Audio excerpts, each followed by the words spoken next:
Lieutenant Jake Morrison wiped the sweat from his forehead as he checked his scanner one more time. 3 months on Helio 7 had taught him that this planet was hot, dusty, and mostly boring. His job was simple enough. Walk around, scan rocks, record data, and try not to die of boredom. The mining colony wanted to know what minerals were buried in the ground, and Jake was the poor soul assigned to find out. The crystalline canyons stretched out before him like giant teeth jutting from the earth. They sparkled in the harsh sunlight, beautiful in a way that made his eyes hurt.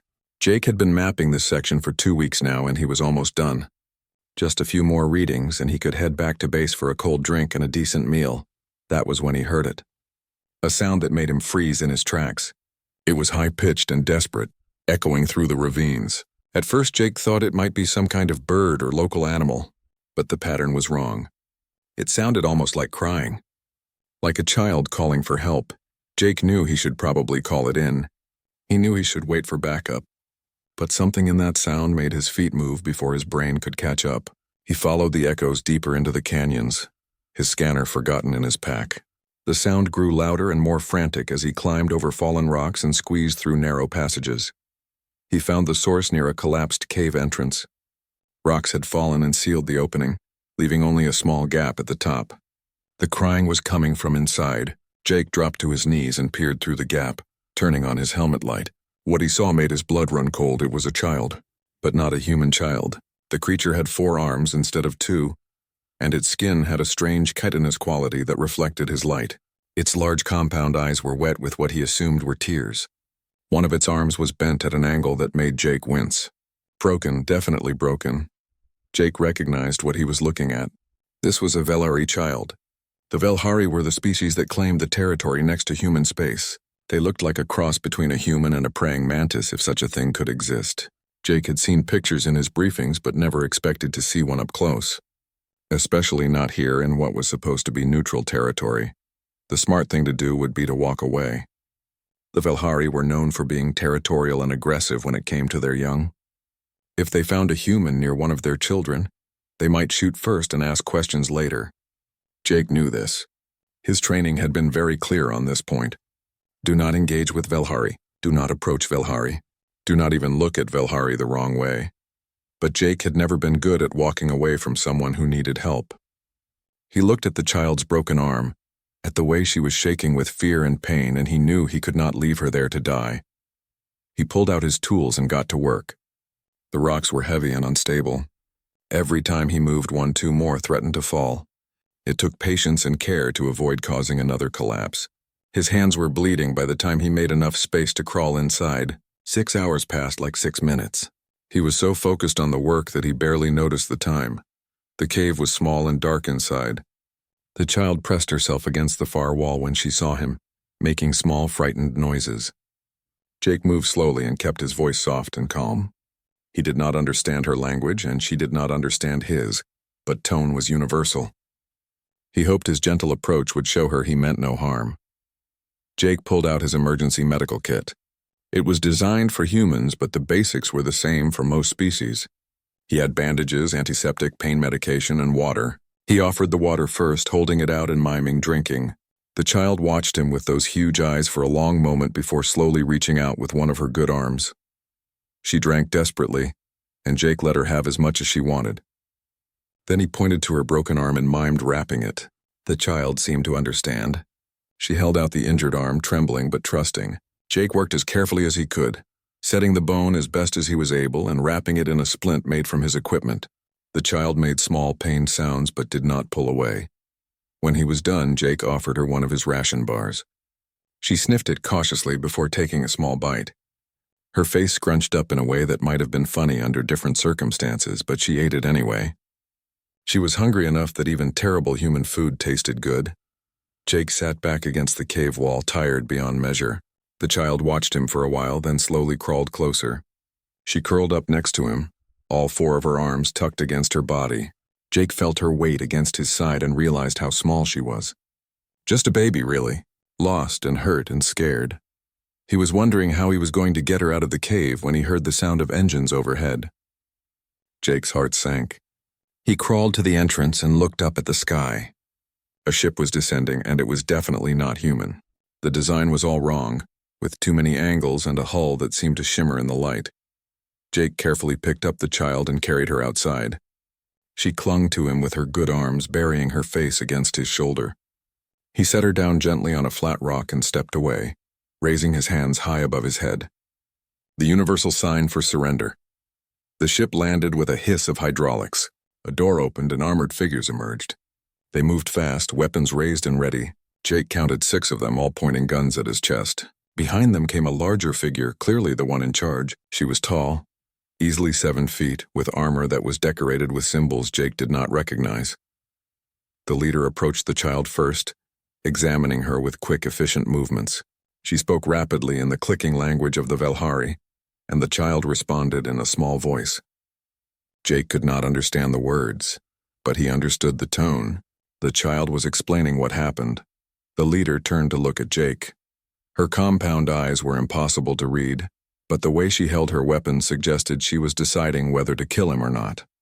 Jake stood very still and tried to look as non-threatening as a 6-foot human male could look. The child spoke again, louder this time, and pointed at Jake with one of her good arms. The leader's posture shifted slightly. She lowered her weapon and stepped closer to Jake. When she spoke, her translator device crackled to life. "You saved the child. You gave aid when you could have walked away. This is noted." Jake nodded slowly, not sure what else to do. The leader continued. "I am Matriarch Velnus. This is my daughter, Kessa. By the old laws, you have earned a life debt. This debt must be repaid according to our ways." Jake felt a sinking feeling in his stomach. He knew enough about the Velhari to know that their customs were serious business. "I understand," he said carefully. "But I have duties here. I need to return to my base." Velnus made a sound that might have been a laugh. "You misunderstand, human.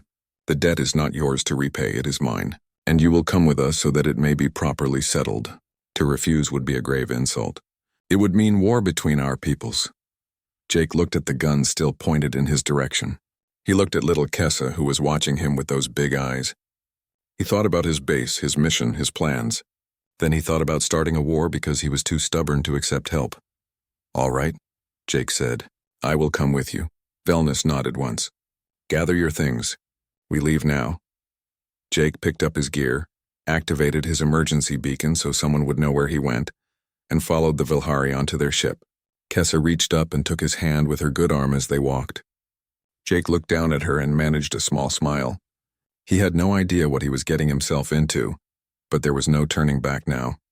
The ship door closed behind them and Jake Morrison left his old life behind. The journey to Velrothis Prime took 3 days. Jake spent most of that time in a small room that Velnus called guest quarters. It was comfortable enough, though everything was designed for beings with 4 arms instead of 2. The bed was more like a hammock and the furniture was at odd angles that made his back hurt. Kessa visited him constantly. Her arm was healing in some kind of medical sleeve that glowed faintly blue. She would sit in his room and chatter at him in her language, not seeming to care that he could not understand most of what she said. Sometimes she brought him food, which was usually some kind of fungus or protein paste that tasted like cardboard. Jake ate it anyway. He was hungry enough not to be picky. On the 2nd day, Velnus came to talk with him. She brought a better translator device, one that could handle full conversations instead of just basic phrases. She sat down across from Jake and studied him with those unreadable compound eyes. "You are worried," she said. It was not a question. Jake nodded. "I do not understand what is happening. What is this life debt? What does it mean for me?" Velnus was quiet for a moment, as if choosing her words carefully. "Among my people, when someone saves the child of a matriarch, it creates a sacred bond. You risked yourself for my daughter when you had no reason to do so. This marks you as worthy. The debt means you are now connected to my family until it is properly repaid." "How do I repay it?" Jake asked. "What do you want me to do?" "That is what you do not understand yet," Velnus said. "You do not repay it, I do. You saved my most precious treasure. Now I must show you honor equal to that act. You will live with my family. You will be given a place of respect. And when you wish to leave, when you feel the debt has been satisfied, you may go freely." Jake frowned. "So I am a prisoner?" "No, you are a guest. An honored member of my household." "There is a difference." Velnus leaned forward. "I know this is strange for you. Your people do not have these customs. But among the Velhari, this is how we show gratitude. To refuse would say that my daughter's life has no value. Do you understand? Jake thought about it. He was not sure he did understand, not completely. But he could see that Velnus was sincere. This was important to her in a way that went beyond simple thank you gestures. I will try to understand, he said finally. Velnus seemed satisfied with that answer. She stood to leave, then paused. My daughter has grown fond of you. She speaks of you constantly. She calls you JJ because your full name is difficult for her. I thought you should know. After she left, Jake sat alone with his thoughts. He had signed up for survey work, not for this. But there was no help coming. His beacon would tell his people where he went, but they would not start an incident with the Velhari to get him back. He was on his own. When the ship finally arrived at Velrothis Prime, Jake got his first look at the Velhari homeworld through a porthole. 2 suns hung in the sky, bathing everything in golden light. The cities below were unlike anything he had ever seen. They were not built so much as grown, huge organic structures that looked like they were made of amber and crystal. They rose from the ground in spiraling towers connected by bridges that seemed too delicate to be real. The ship landed on a platform near the top of one of the largest structures. Velnus led Jake outside with Kessa holding his hand and pulling him along excitedly. The air was warm and smelled like flowers and something else he could not identify, sweet but also slightly spicy. Welcome to my hive, Velnus said. This is home to my family. Over 50,000 of us live here. Jake tried not to think about being surrounded by 50,000 insect aliens. He focused instead on putting one foot in front of the other as they entered the structure. The passages inside curved in strange ways, designed for beings who could climb walls as easily as walk on floors. Multiple levels existed where Jake would have expected one. Velhari moved past them in both directions, some walking, some climbing, all moving with a grace that made Jake feel clumsy. They stared at him. Of course they did. He was probably the first human most of them had ever seen. Jake kept his eyes forward and tried to ignore the clicking sounds that might have been conversations about him. Velnus led him to a section of the hive she called the family wing. The rooms here were larger and more decorated. Jake's quarters were surprisingly spacious, with a proper bed instead of a hammock and furniture that had been modified to fit a human body. Someone had gone to a lot of trouble to make him comfortable. Rest today, Velnus said. Tomorrow we will begin teaching you our ways. You will need to learn our language, our customs, our history. It will not be easy, but Kessa will help you. She is already learning your human words, so you can learn together. Over the following weeks, Jake settled into a routine that was strange but not unpleasant. Every morning, Kessa would arrive at his door, bouncing with energy, ready to teach him new words. She was a patient teacher, even when Jake struggled with the clicking sounds that made up her language. Some of the words required using parts of his mouth he had never used before. Jake learned that the Velhari valued family above everything else. The hive was not just a building.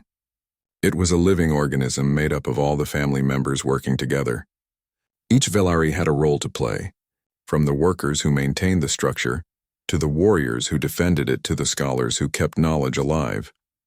He also learned that not everyone was happy about his presence. Velnus had a sister named Soreth who led a group that thought humans were dangerous. Jake would sometimes see her in the halls, and the way she looked at him made his skin crawl. She never said anything directly to him, but he heard the arguments she had with Velnus. Her voice would carry through the curved passages, angry and sharp. But there were good moments too. Jake discovered that young Velhari loved games just like human children did. He taught them hide and seek, and they taught him a game that involved climbing and quick reflexes that left him bruised but laughing. The children did not care that he looked different. They just cared that he was willing to play with them. One day, about a month into his stay, Jake was walking through one of the lower sections of the hive when he smelled smoke. He followed the scent and found fire spreading through a storage area. Velhari were running and shouting, but they moved in a chaotic way that made the situation worse. Jake did not think. He just acted. He grabbed a breathing mask from a nearby emergency station and ran into the smoke. His training from the military kicked in. He found 3 Velhari trapped in a back room, 2 adults and a child. The adults were already weak from the smoke, barely conscious. Jake picked up the child and told the adults to follow him. They stumbled after him as he navigated by feel and memory.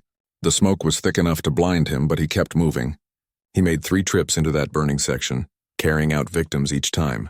His lungs burned and his eyes watered, but he did not stop until everyone was safe.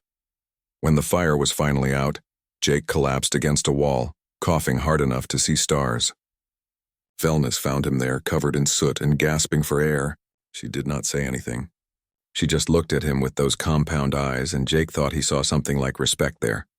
The next day, the hive was buzzing with talk about what Jake had done. Vilhari, who had ignored him before, now nodded as he passed. Sorith still glared at him, but her faction was smaller now. Even some of her followers were reconsidering their position. Kessa was proud enough to burst. She told everyone who would listen about her JJ and how brave he was. Jake felt embarrassed by the attention, but he also felt something else.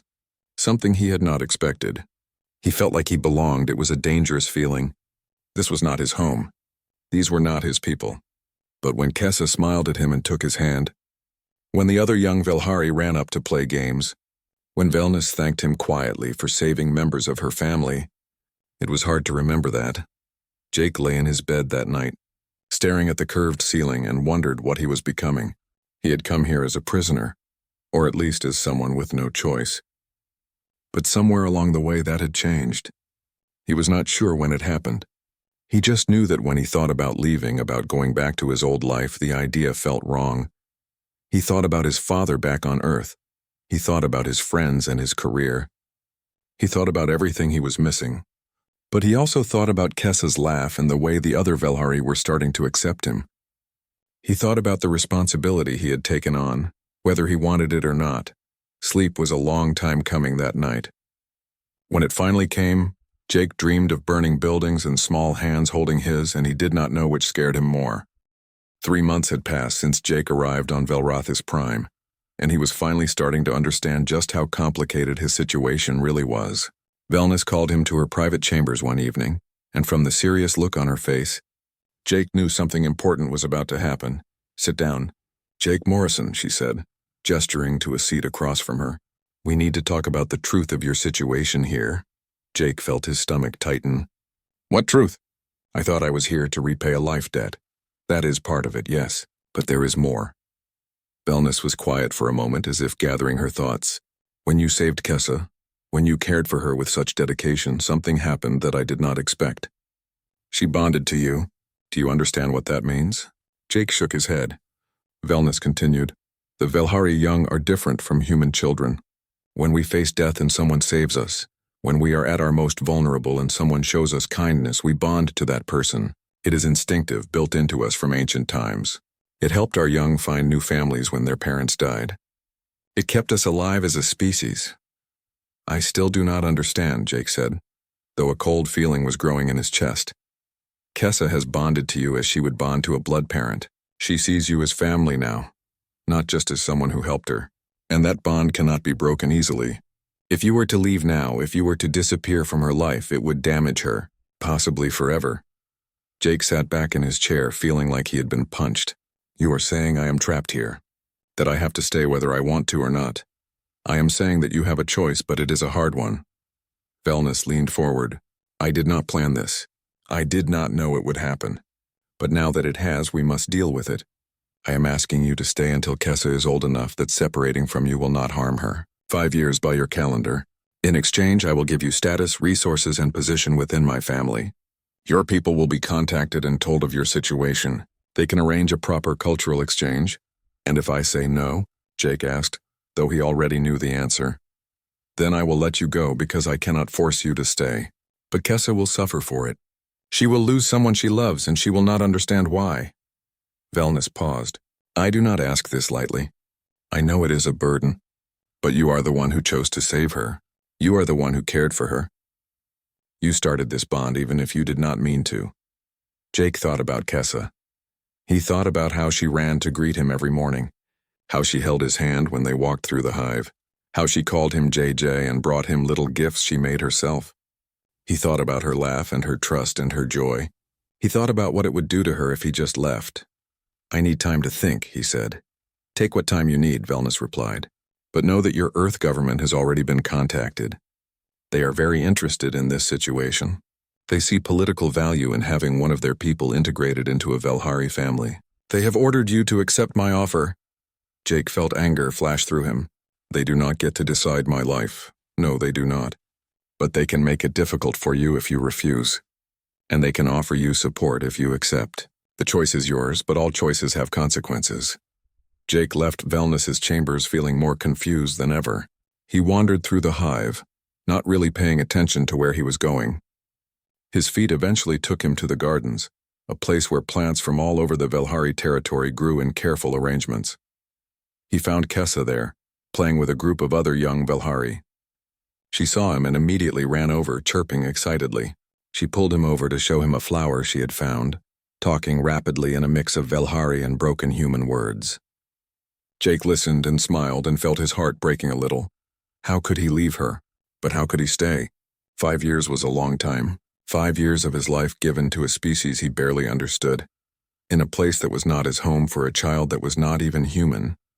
But she was a child who trusted him, a child who loved him, a child who would be hurt if he abandoned her.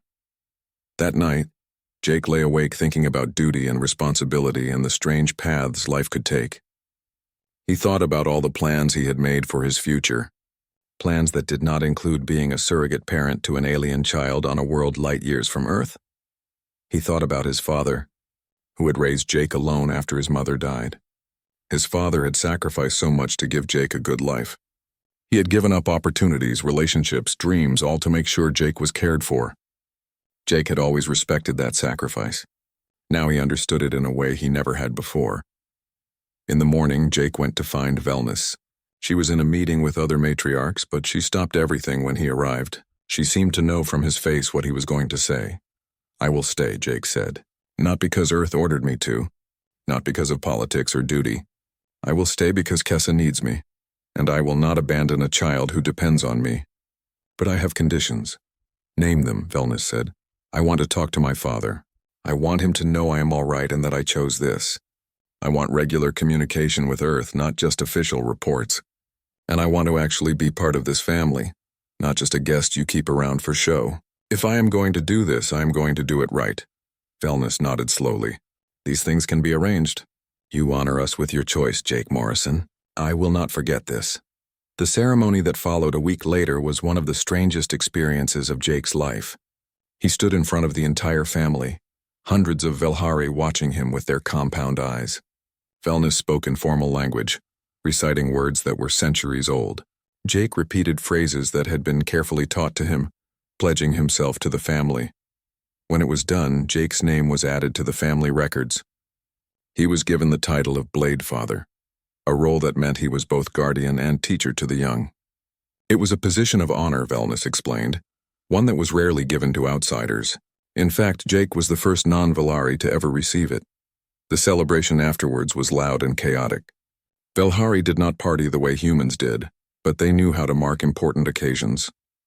There was food that Jake was learning to tolerate, music that sounded like wind chimes mixed with clicking, and dancing that involved a lot more arms than Jake could manage. Kessa did not leave his side the entire time. She was so happy that she glowed, literally glowed, a soft bioluminescence that Jake had learned meant deep contentment in young Velhari.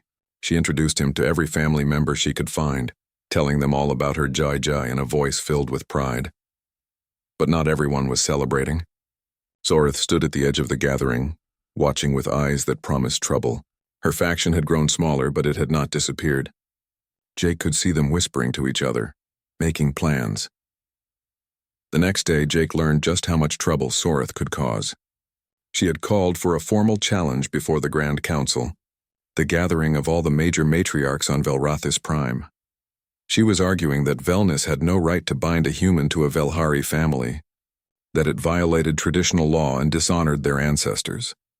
Velnus explained the situation to Jake with a grave expression. The Grand Council will hear the challenge. Both of us will have to appear and defend our decision. If they rule against us, you will be forced to leave immediately. The bond with Kessa will be broken regardless of the damage it causes. Can they really do that? Jake asked. They are the highest authority on Velrathis Prime. What they decide becomes law. Velnus paused. I will fight for you. I will argue as hard as I can. But I am only one voice, and Zorith has many allies among the conservative families. Jake spent the next week preparing for the hearing. He studied Velhari law, history, and customs until his head hurt. He practiced speaking in formal Velhari until his jaw ached from making the clicking sounds. Kessa helped when she could, but even she seemed subdued, sensing that something serious was happening. The day of the hearing arrived too quickly. The Grand Council chambers were enormous, with seats arranged in a spiral pattern that rose up toward the ceiling. Dozens of matriarchs filled those seats, each one representing a major hive. They watched as Jake and Velnus entered, their collective gaze heavy enough to feel like a physical weight. Sorith presented her case first. She spoke eloquently about tradition, about the purity of bloodlines, about the dangers of letting aliens into their sacred family structures. She argued that humans were too different, too short-lived, too alien to ever truly understand what it meant to be Velhari. She said that Jake's presence was an insult to their ancestors and a threat to their way of life. When it was Jake's turn to speak, he stood and faced the council. His hands were shaking, but his voice was steady. He spoke in Velhari, the words coming slowly but clearly. I understand your concerns. I know I am different. I know I do not look like you or think like you. But I know what it means to protect a child. I know what it means to keep promises. I know what it means to honor family. He went on to recite the ancient clan poems he had memorized, to explain the philosophical concepts behind the Koresh bond in terms that showed deep understanding.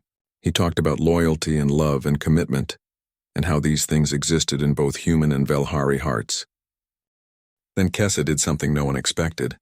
She stood up from where she had been sitting with other family members and walked to the center of the chamber.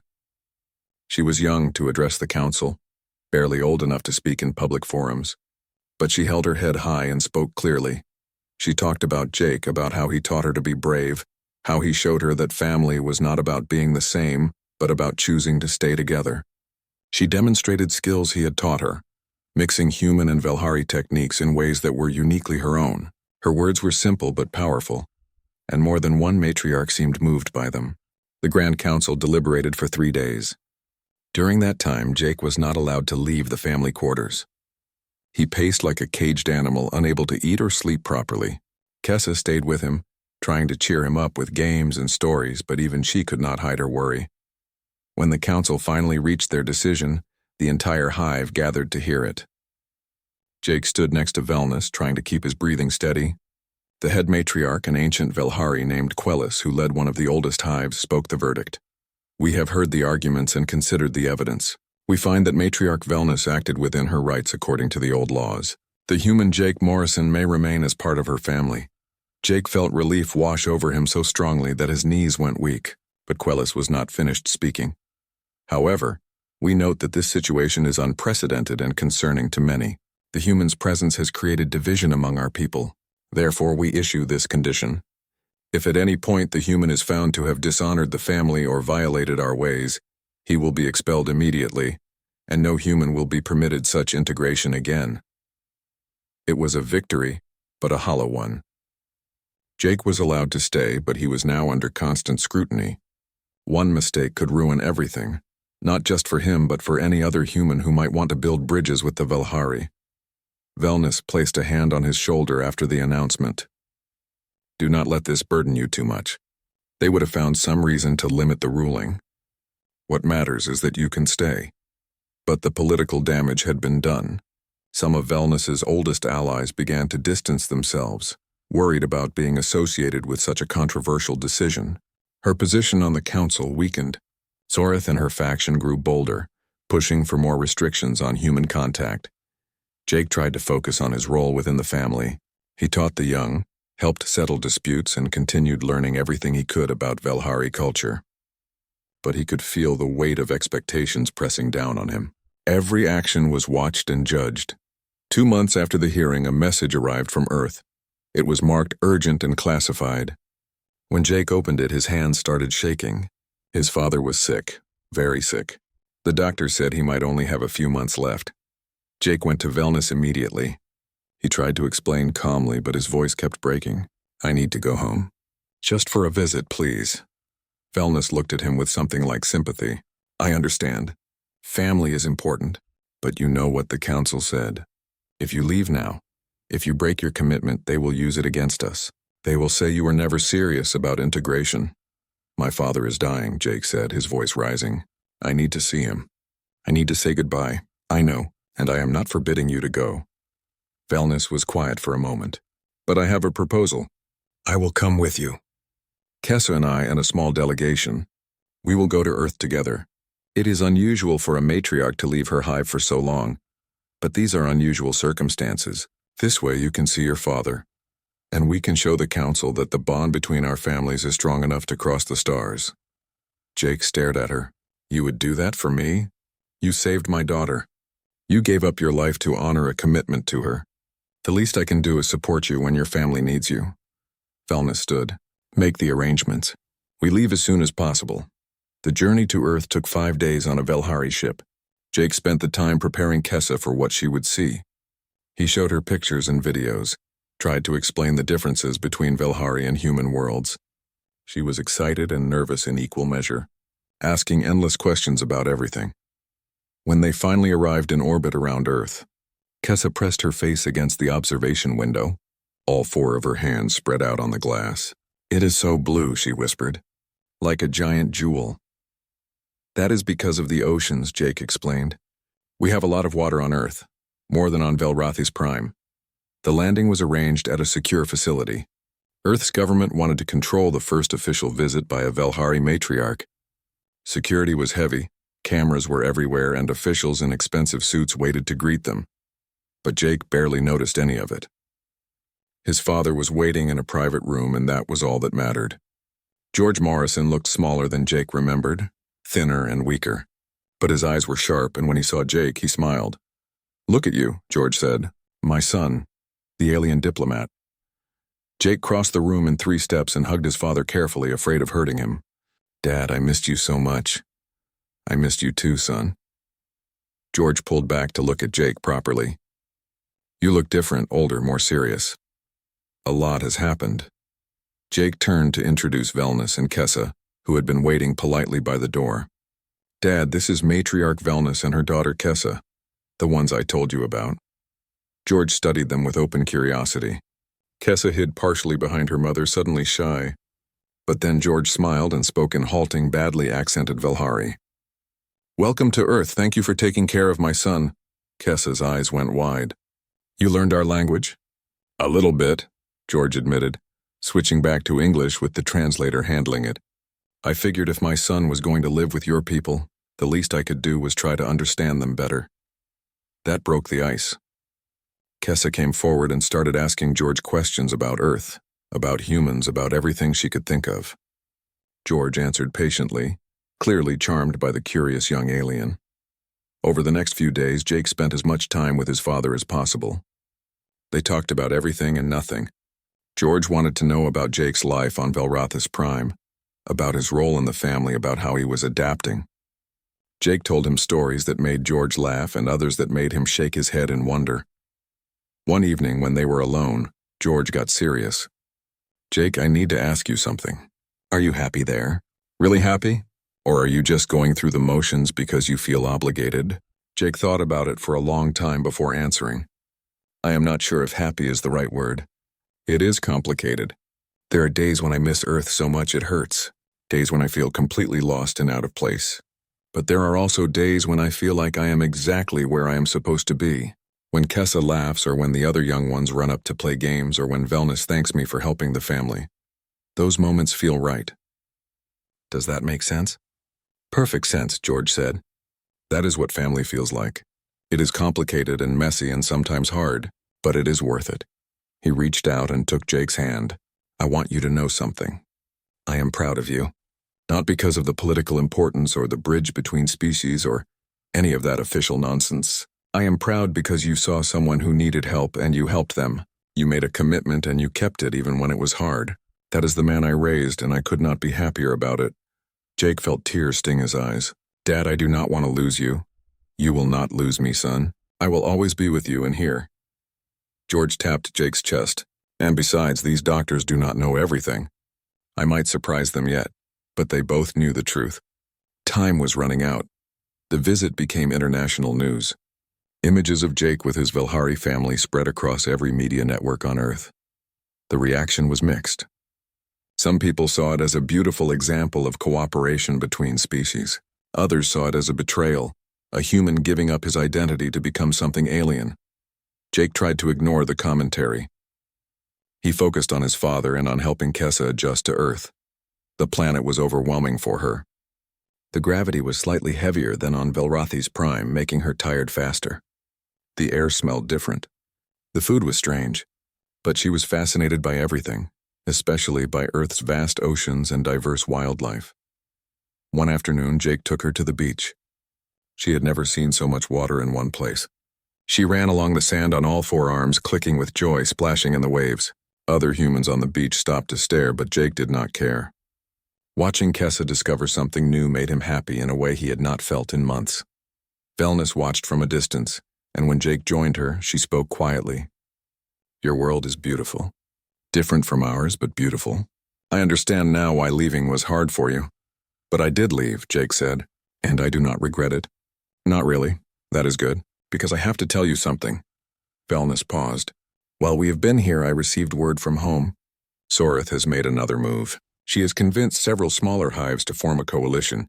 They are demanding that humans be barred from Belhari worlds permanently. They are using your visit to Earth as proof that humans cannot truly commit to our society." Jake felt anger rise up in him. "That is ridiculous. I came here for my father. That does not mean I have abandoned my responsibilities. I know that. You know that. But Sorith is twisting it to serve her purposes. When we return, we will face another challenge before the Grand Council. This time it will be more serious. They might force you to leave regardless of the bond with Kessa." Jake looked out at the ocean, watching Kessa play in the waves. He thought about everything he had built on Velrathi's prime, all the relationships and the trust and the sense of belonging. He thought about Kessa and how she would react if he was torn away from her. "Then we will fight," Jake said. "I am tired of proving myself to people who have already decided they do not want me there. I am tired of politics and factions and endless challenges. I am going to do something that will make it impossible for them to deny my commitment." "What do you mean?" Velnus asked. Jake turned to face her. "I'm going to undergo the Bloodmark Ritual." Velnus stared at Jake like he had lost his mind. "You cannot be serious. The Bloodmark Ritual is incredibly dangerous. Many Velhari die attempting it. No human has ever tried it. Your body is not designed for the challenges." "Exactly," Jake said. "That is the point. If I complete it, no one can question my commitment ever again. Not Sorith, not the Council, not anyone. The ritual is the oldest proof of family loyalty in your culture. Even the most conservative Velhari would have to accept me. And if you fail? If you die?" Velnus's voice was sharp. "What does that prove except that you were foolish? If I fail, then at least I tried. At least I showed that I was willing to risk everything for this family." Jake looked back at Kessa, still playing in the waves. She deserves someone who will fight for her. Someone who will not be driven away by politics and threats. I want to be that person. Velnus was quiet for a long time. "I will not stop you if this is truly what you want. But understand what you are committing to. The Bloodmark Ritual has 3 parts. First, you must survive alone in the deep desert canyons for 3 days with no supplies. Second, you must demonstrate perfect understanding of our philosophy and laws before the elders. Third, you must complete a series of physical challenges designed for beings with 4 arms and natural weapons.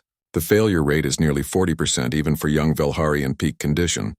"I understand," Jake said. "When can we begin?" They returned to Velrathi's prime a week later. Jake's father had made him promise to come back alive. George Morrison was getting weaker, but he was stable enough that Jake felt comfortable leaving. Besides, the old man had been surprisingly supportive of Jake's plan. "Sometimes you have to do something crazy to prove a point," George had said with a weak smile. "Just make sure the point you are proving is worth dying for."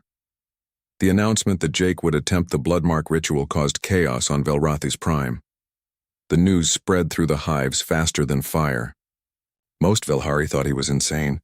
Some admired his courage. Others saw it as a publicity stunt, a desperate attempt to avoid being expelled. Sorith was furious. She argued that allowing a human to attempt the sacred ritual was blasphemy, but the law was clear. Anyone who was part of a bloodline could request the ritual. Jake was legally part of Velnus's family. He had the right.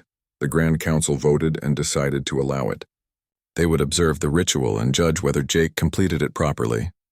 If he succeeded, all challenges to his status would be dismissed. If he failed, well, that would solve their problem permanently. Kessa cried when she learned what Jake was planning. She begged him not to do it, clinging to him with all four arms. "You do not have to prove anything, JJ. I know you love me. Please do not leave me." Jake held her close and spoke softly. "I am not leaving you. I am fighting for you, fighting so that we can stay together without anyone trying to tear us apart. Can you understand that?" "I understand, but I am still scared." Kessa buried her face against his shoulder. "Promise me you will come back." "I promise I will try my hardest," Jake said. He could not promise more than that. They both knew it. The ritual began at dawn 3 days later. Jake was taken to the edge of the deep desert, a place of red sand and crystal canyons that glowed in the sunlight. The temperature during the day could reach levels that would kill a human in hours. At night, it dropped low enough to freeze water solid. Jake was given traditional ritual clothing, light fabric that would provide minimal protection. Then he was given a final chance to back out. He refused. The elder overseeing the ritual nodded once and pointed to the desert. "Walk until you cannot walk anymore. Find the sacred cave. Survive, return in 3 days." Jake walked into the desert alone. The heat hit him like a physical blow. He had trained for this, had spent weeks preparing his body, but nothing could fully prepare someone for this kind of environment. By noon, he was already struggling. His water ration was gone by the second day. He found shelter in small caves during the hottest parts of the day. At night, he huddled against rocks that still held warmth from the sun. He ate insects and sucked moisture from certain plants that Velnus had taught him about. It was barely enough to keep him alive. On the third day, delirious from heat and dehydration, Jake found the sacred cave. It was marked with ancient symbols carved into the stone. Inside was water, pure and cold. He drank deeply, letting it restore him. Then he made the journey back, stumbling and falling but refusing to give up. He emerged from the desert at dawn on the 4th day, 1 day late but alive. The observers had thought he was dead. When they saw him walking toward them, covered in dust and dried blood from various cuts, there was actual shock on their faces. The second part of the ritual began immediately. Jake was given no time to rest or recover. He was brought before a council of elders and questioned about Velhari philosophy, law, and history. They asked complex questions designed to trip him up. They tried to find gaps in his knowledge, but Jake had spent months studying. More than that, he had lived the culture. He did not just recite facts. He explained how the laws connected to the philosophy, how the history informed current practices. He drew comparisons between Velhari and human thought that gave the ancient concepts new depth. One elder, a particularly skeptical old matriarch, asked him to explain the concept of honor. Jake thought for a moment, then spoke. "Honor is not about being perfect. It is about keeping your word even when it is hard. It is about protecting those who cannot protect themselves. It is about choosing the right path, even when the wrong path is easier. Humans understand this. Velhari understand this. It is one of the things that makes us more alike than different." The elders conferred quietly. Then they announced that Jake had passed the second trial. He had demonstrated sufficient understanding of their ways. The final part of the ritual was pure physical challenge. Jake had to navigate an obstacle course designed for Velhari bodies. There were walls to climb that required 4 points of contact simultaneously. There were gaps to jump that demanded reach beyond what his human arms could manage. There were combat scenarios against automated opponents with weapons and reflexes he could not match. Jake knew he could not complete the challenges the way a Velhari would. So he did not try. Instead, he used human ingenuity. He created tools from materials around him to extend his reach. He used leverage and timing instead of raw strength. He outsmarted the automated opponents instead of trying to outfight them. It took him twice as long as it should have, and he collected bruises and cuts all over his body. But he completed every challenge. When he climbed out of the final pit, bloody and exhausted, the observers were silent. Then, one by one, they began to click their mandibles together in the Velhari sign of respect. Even the most skeptical could not deny what they had witnessed. A human had completed the bloodmark ritual, not by being Velhari, but by being himself. Kessa ran to him when he emerged into the public arena where the family had gathered. She crashed into him hard enough to knock him down, and they lay on the ground together while she cried and laughed at the same time. "You came back. You kept your promise." "I told you I would try," Jake said, too tired to stand up. "I am just glad it was enough." The formal recognition came the next day. Jake was brought before the Grand Council, who officially declared him to have passed the Bloodmark ritual. His status as Bladefather was confirmed permanently. No further challenges would be accepted regarding his place in Velnus's family. Soreth stood and left the chamber without a word. Her faction dissolved within days. Most of its members quietly shifted their support to other causes. It was hard to argue against someone who had proven themselves by the oldest and most respected measure in Velhari culture. In the weeks that followed, Jake recovered from his ordeal. His fame spread throughout the Velhari territories. He became a symbol of something new, proof that outsiders could truly understand and honor their ways. Other humans began arriving on Velrathis Prime, hoping to build similar bridges. Jake helped them when he could, sharing what he had learned. But his primary focus remained on his family, on teaching the young, on supporting Velnus in her political work, on being present for Kessa as she grew. 5 years passed. The time that Velnus had originally asked for came and went. Kessa was no longer a small child, but a confident young adult, ready to make her own way in the world. The Koresh bond had naturally loosened as she matured. Jake could leave with honor now if he chose. He thought about it. He thought about returning to Earth, about seeing his father one last time before the end came. He thought about the human life he had left behind and whether any part of it still fit him. But when he looked around at the hive that had become his home, at the young Velhari who came to him for advice, at Velnus who had become like a sister to him, at Kessa who still called him Jai even though she was grown, he knew the truth. He was already home. Jake stood in the gardens one evening, watching the twin suns set over the amber towers of the city. Kessa found him there, as she often did when she sensed he was thinking about big things. "Are you going to leave?" she asked quietly. "Now that you can?" Jake smiled and put his arm around her shoulders. "Where would I go? Everything I care about is here." "But Earth is your home. Your father is there. Earth is where I am from," Jake said. "But this is where I belong. There is a difference." Kessa leaned against him, and they watched the sunset in comfortable silence. Somewhere in the hive below, young ones were playing games Jake had taught them, mixing human and Velhari traditions into something new. The Human Velhari Cultural Exchange Program that had grown from Jake's presence was changing both societies. Slowly, but surely. Jake thought about the scared man who had pulled a child from a collapsed cave all those years ago. That man had no idea what he was starting. He could not have imagined that one act of simple kindness would lead to all of this, but he would not change any of it. Every challenge, every struggle, every moment of doubt had led him here, to this place, to this family, to this life he had built with his own hands across the impossible gulf between species. Ambassador Richard Hayes arrived the next week with news. Jake's father had passed away peacefully in his sleep. Jake grieved, but he did not regret his choice. His father had understood. He had given his blessing. And Jake had honored that blessing by building something good and lasting. At the memorial service held in the hive, both humans and Velhari gathered to pay respects. It was the first time such a ceremony had been held. A blending of two cultures honoring one man who had raised a son capable of bridging worlds. Jake stood before them all and spoke about his father, about family, about the choices that define us. When he was done, Kessa stood beside him and Velnus stood on his other side, and he was not alone. He had rescued the alien young all those years ago. And in return, she and her mother had given him something he had not known he needed. A home, a purpose. A family that chose him just as much as he chose them. And that, Jake thought, was worth everything.